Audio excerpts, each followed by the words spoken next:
นะสวัสดีสบายดีทุกคนเมื่อนี้ฝนตกคือเก่าทุกคนเลยตกประมาณช่วงหลัง6 ทุ่มมานี่สอดแจงมับ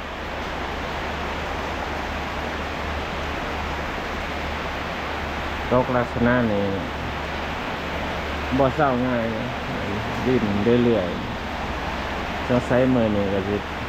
ตกทั้งวันนะทุกคนเรื่องสภาพอากาศด้านบน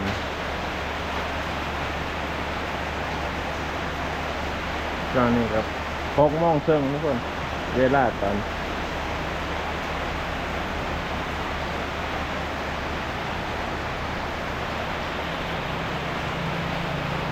ตกเบิ้ลมือ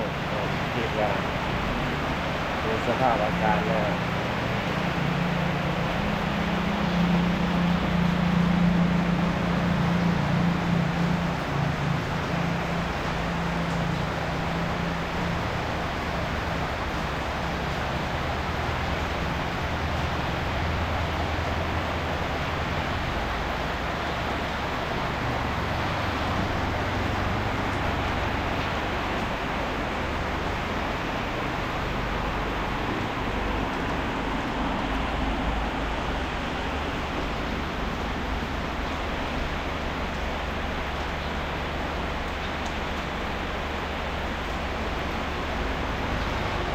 เรียกว่า